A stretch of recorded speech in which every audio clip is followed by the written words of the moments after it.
ఎన్నికల ఎన్నికల జోరు మోగుతుందని చెప్పుకోవచ్చు. మనం ఇక్కడ సంగారెడ్డి పట్టణంలోని 6వ వార్డులో ఉన్నాం. 6వ వార్డులో ఇటు ఇటు బీజేపీ అభ్యర్థిగా పోటీ చేస్తున్నటువంటి రాజు గౌడ్, ఇటు కాంగ్రెస్, బీజేపీ 3 పార్టీలు బలాబల ఓరాఓరి చూపిస్తా ఉన్నాయి. ఒక వైద్య వృత్తిలో ఉండి 6వ వార్డు నుంచి పోటీ చేస్తున్నటువంటి రాజుగౌడ్ గారు మనతో పాటు ఉన్నారు. వారి మాటల్లో విందాం. సంగారెడ్డి మున్సిపాలిటీలో చైర్మన్ పదవి దక్కించుకోవడానికి ఎలాంటి ప్రయత్నాలు చేయబోతా ఉన్నారు, ఈ 2 పార్టీలు బీఆర్ఎస్ కానీ కాంగ్రెస్ పార్టీలకు కానీ బుద్ధి చెప్పడానికి ఎలాంటి ఊహ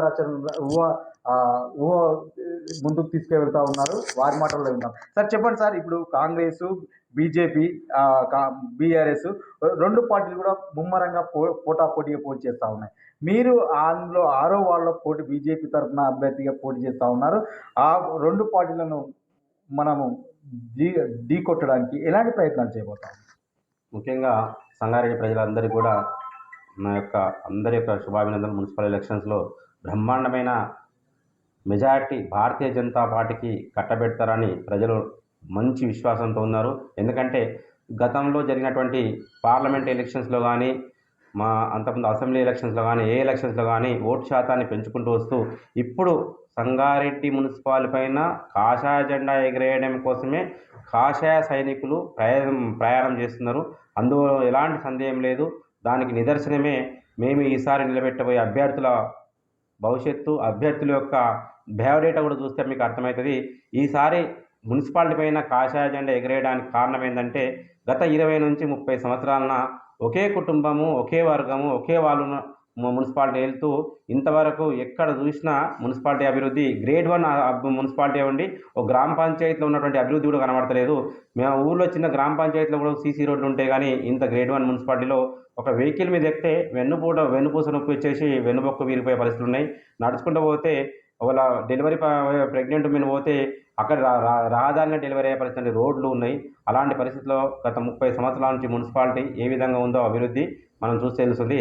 కూతవేటు దూరంలో ఉన్నటువంటి హైదరాబాద్కు మన సంగారెడ్డి మున్సిపాలిటీ గ్రేడ్ 1 హోదా కలిగి కూడా ఎట్లా ఉందంటే ఎక్కడ వేసిన గొంగడు అక్కడ. ఒక డంప్ యార్డ్ కానీ లేదు, ఒక పార్కులు కానీ లేవు, అండర్ గ్రౌండ్ డ్రైనేజ్ సిస్టమ్ లేదు, మంచి రోడ్స్ ఫెసిలిటీస్ లేవు, తర్వాత పార్కింగ్ సిస్టమ్ సరిగా లేదు, ఈ మున్సిపాలిటీలో ఉన్నటువంటి అర్బన్ హెల్త్ సెంటర్ సరిగ్గా పనిచేయట్లేవు.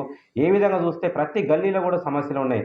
ఫస్ట్ డ్రైనేజ్ సిస్టమ్ కానీ, సీసీ రోడ్ల సిస్టమ్ కానీ, ఇంటి పట్ల పరిశుభ్రత కానీ ఏ విధంగా చూసినా కానీ అట్టడుగు స్థాయిలో ఉన్నది. దాన్ని క్లీన్ అండ్ గ్రీన్ చేయడానికే కాషాయ పార్టీ అంటే భారతీయ జనతా పార్టీ 80% కూడా మున్సిపల్ పైన జెండా ఎగరేసి వితిన్ 6 మంత్స్లో అమృత్ సీట్లు కలపడానికి మేము ప్రయత్నం చేస్తాం. ప్రజలకు మేము హామీ ఇస్తున్నాం. భారతీయ జనతా పార్టీ తరఫున మా పార్టీ వస్తే మాకున్న సోర్సెస్ ద్వారా మేము బడ్జెట్ ఇస్తేనే మున్సిపాలిటీలో అభివృద్ధి చెందుతాయి. దానికోసమే తొందరపడి ఎలక్షన్స్ పెడుతున్న స్టేట్ గవర్నమెంట్ ఇప్పటికైనా ప్రజలు తెలుసుకోవాలి.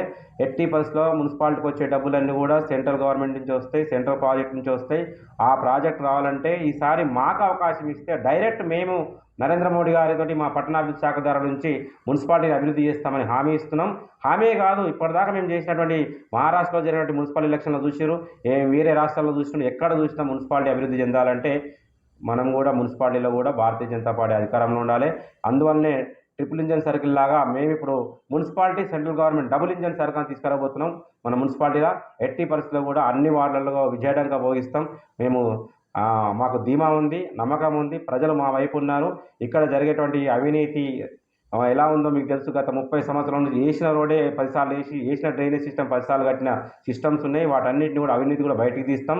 మేము వచ్చిన తర్వాత అభివృద్ధి అంటే ఏ విధంగా రుచి చూపిస్తాం ప్రజలకు. అభివృద్ధి అంటే ఇలా ఉంటుందా, అభివృద్ధి అంటే చెప్పడంగా చేసి చూపిస్తాం. ఎందుకంటే చెప్పడం బాగుండదు.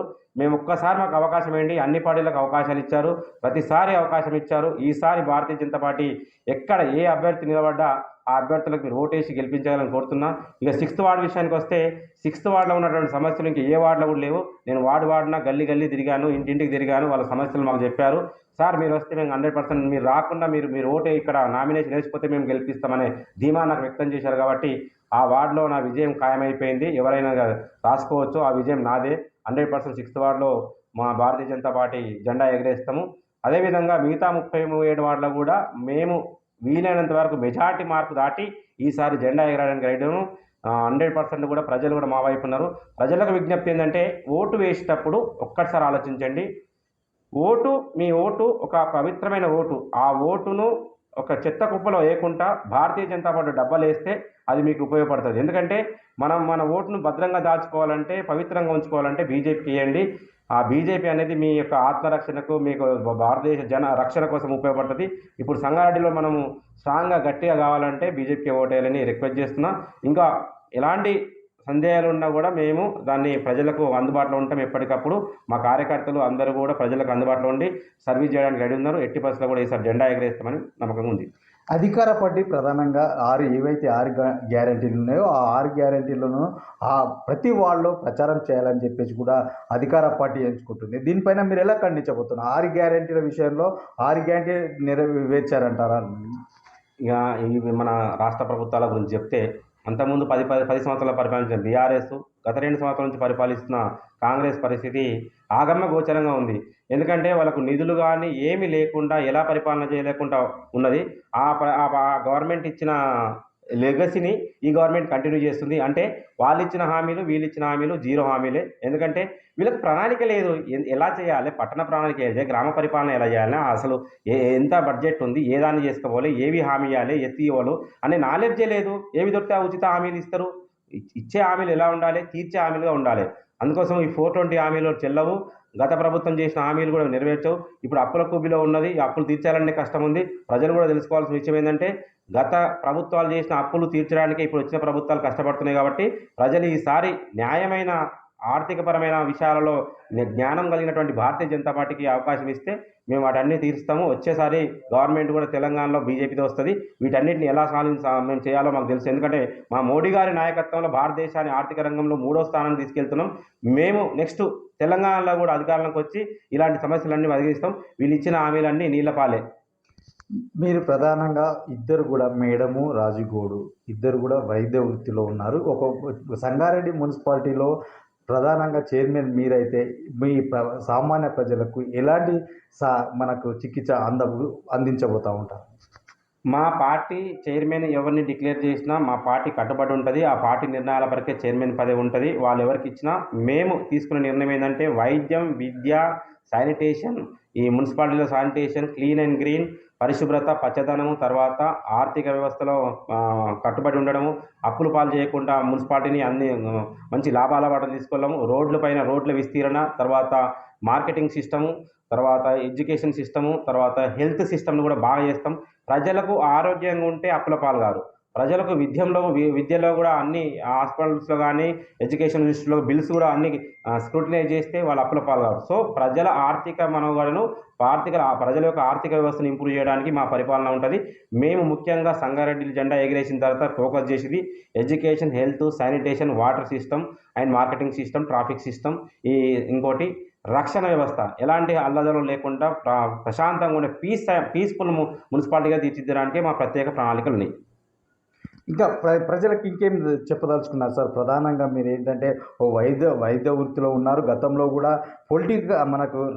పొలిటికల్ కోసం ఒక పోస్ట్ని రాజీనామా చేసినటువంటి పరిస్థితి. అలాంటి సందర్భాల్లో మీకు ఈ పొలిటికల్ అంటే మనకు కొన్ని మోసం చేసినప్పుడు కూడా మీరు ఇప్పుడు ప్రస్తుతం చైర్మన్ అవుతే ఇంకా సంగారెడ్డి మున్సిపాలిటీ, A1 మున్సిపాలిటీ ఎలా అభివృద్ధి దశలో తీసుకెళ్తారు?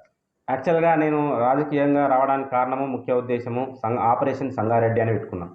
ఆపరేషన్ సంగారెడ్డి హాస్పిటల్లో ఏ విధంగా అయితే ఆపరేషన్ చేస్తానో, వాళ్ళకి ఎట్లా ఏంటంటే చికిత్స అందిస్తానో, సంగారెడ్డికి చికిత్స అందించాలనే ఉద్దేశంతో పొలిటికల్కి వచ్చాను. నాకు సరైన అవకాశం దొరకలేకపోయింది లాస్ట్ ఎలక్షన్స్లో. ఈసారి మా భారతీయ జనతా పార్టీ నాకు అవకాశం ఇవ్వడానికి ఆస్కారాలు ఉన్నాయి. అదేవిధంగా సంగారెడ్డిలో ఉన్నటువంటి 2 పార్టీలు కూడా మోసపూరిత పార్టీలే కాబట్టి ఆ పార్టీకి బుద్ధి చెప్పడానికి ప్రజలు రెడీ ఉన్నారు. నేను ప్రజలకు ఇంకో రిక్వెస్ట్ ఏం చేస్తున్నానంటే, నేను ఒకవేళ వైద్య వృత్తిలో ఉంటే ఈరోజు వైద్య విధాన పరిషత్ కమిషనర్ల పోస్ట్కి ఉండేవాడిని. అలాంటి పోస్ట్ వదులుకొని రోజు నా వైద్యంలో ఇంత బిజీ హాస్పిటల్ షెడ్యూల్ ఉండి కూడా రాజకీయంలోకి రావడానికి ఏంటంటే, నా వంతు దేశ సేవ చేయడానికి నేను ఒక అడ్మినిస్ట్రేషన్ స్కిల్లో ఒక శాసనం చేసే దానిలో ఉంటేనే ప్రజలకు న్యాయం చేయగలుగుతా.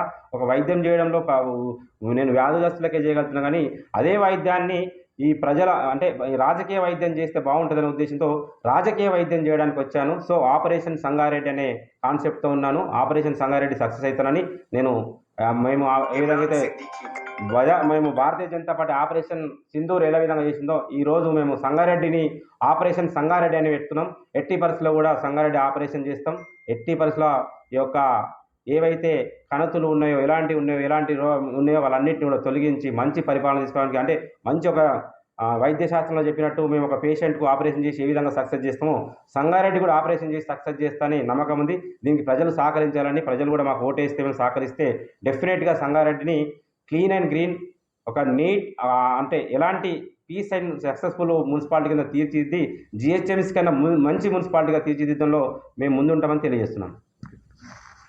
ఇది చెప్తా ఉన్నారు. ఏదేమైనప్పటికీ కూడా బీజేపీ ప్రభుత్వం సంగారెడ్డి మున్సిపాలిటీలో చైర్మన్ పదవి కైవసం చేసుకుంటామని చెప్పేసి కూడా చెప్తా ఉన్నారు. ఏదేమైనా A1 మున్సిపాలిటీకి ఉన్నప్పటికి కూడా ఎక్కడెక్కడ డ్రైనేజీ వ్యవస్థలో వెనుకబడి ఉన్నటువంటి రెండు ఇటు బీఆర్ఎస్ కాంగ్రెస్ దృష్టి పట్టించాయని చెప్పేసి కూడా చెప్తా ఉన్నారు. వీటిని మేము చైర్మన్ కాగానే A1 మున్సిపాలిటీ కంటే జిహెచ్ఎంసీ కంటే ముందుగా A1 మున్సిపాలిటీగా అభివృద్ధి దశలో తీసుకువెళ్ళేసి మేము ఒక కేంద్ర ప్రభుత్వం అంటే ఏవైతే నిధులు ఉంటాయో వాటిని కూడా ఇక్కడ తీసుకొచ్చి అభివృద్ధి దశలో తీసుకువెళ్తామని కూడా చెప్తా ఉన్నారు. కెమెరామెన్ నర్సింగ్తో వీరన్న, సంగారెడ్డి.